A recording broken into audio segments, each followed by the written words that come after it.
Coucou tout le monde, j'espère que vous allez bien. Aujourd'hui je vous retrouve avec une nouvelle vidéo et je vais vous parler de Aime-moi je te fuis de Morgane Moncomble aux éditions Hugo Roman dans la collection donc New Romance Hugo Poche. C'est le tome compagnon de Viens on s'aime que j'avais lu l'année dernière et que j'avais vraiment beaucoup aimé. Donc je me suis dit pourquoi pas lire la suite, enfin l'autre tome compagnon.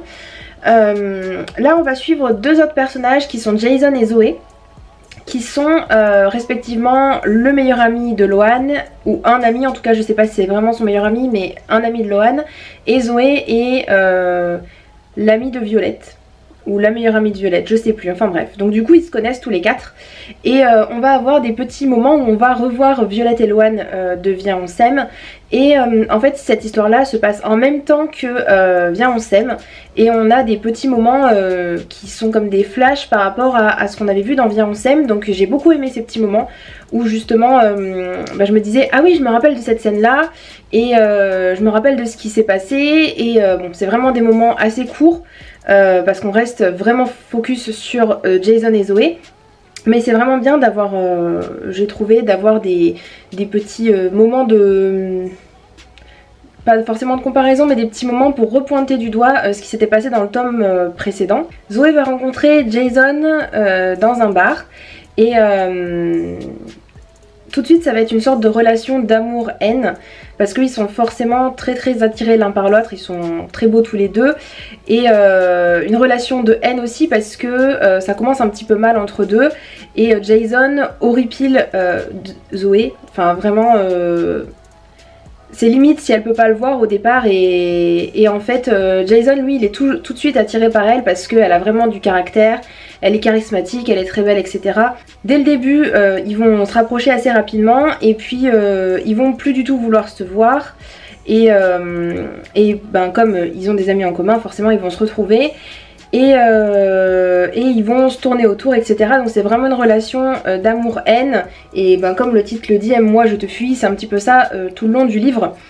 Mais en fait c'est ça, mais sans vraiment l'être, parce qu'on sait dès le début que de toute façon ils sont forcément, ils vont forcément terminer ensemble, et ils sont très attirés l'un par l'autre. Donc même si leurs caractères sont pas forcément compatibles, on va dire que ça crée forcément des situations très à la fois mignonnes mais à la fois très rigolotes, et moi j'ai vraiment ri à certains moments parce que c'était vraiment très drôle.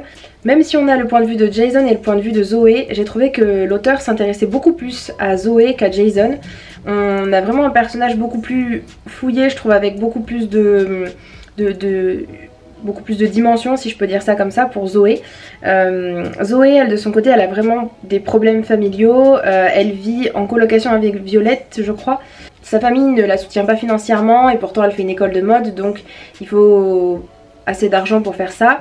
Et voilà, elle a vraiment des problèmes d'argent. Et elle sait que sa carrière dans la mode ça va être compliqué, parce qu'il faut déjà avoir quelqu'un dans ce milieu là pour pouvoir décoller vraiment, et pour pouvoir se faire un nom. Et du coup donc elle a ce problème là, elle a aussi des problèmes de santé. Je vais pas rentrer forcément dans les détails parce que si vous voulez le lire ça serait un petit peu dommage de tout vous spoiler tout de suite. Mais du coup elle a des problèmes aussi de santé.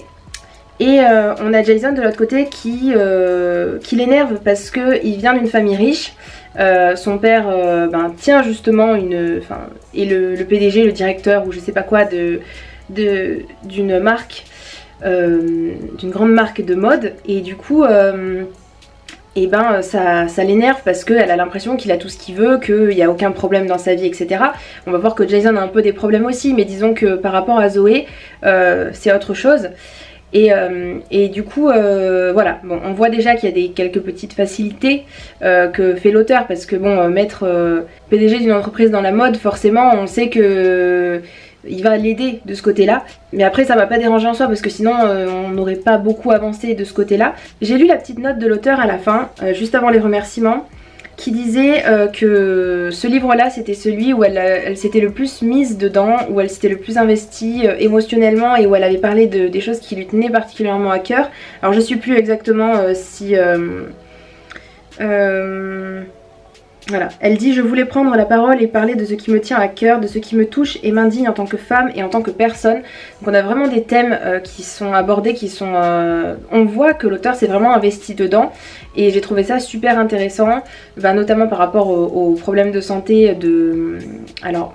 peut-être que tout le monde ne sera pas d'accord avec moi, mais bon, oui, à la maladie de Zoé. C'est assez féministe aussi ce roman parce que Zoé comment dire, elle fait ce qu'elle a envie de faire et elle envoie paître tout le monde, pour dire ça poliment, tous ceux qui veulent pas la prendre comme elle est. Zoé, c'est vraiment un personnage fort, elle a les cheveux roses, elle a vraiment un style particulier et elle s'assume comme elle est. Et d'un autre côté, on voit qu'elle a des problèmes de confiance en elle pour autant. On va dire que l'auteur a vraiment pris son temps pour la façonner, pour la construire. C'est un roman forcément qui se lit super facilement. J'ai pas eu de moment où j'ai senti un coup de mou ou quoi que ce soit, il se passe toujours des choses. Il y a des petites choses que j'ai vu venir, il y a des petites choses qui sont déjà vues dans d'autres romans, comme la fameuse liste avec les choses à accomplir. On va dire que globalement l'histoire ne sort pas de l'ordinaire, mais c'est un livre qui se lit très très bien et voilà, que j'ai vraiment pris beaucoup de plaisir à lire.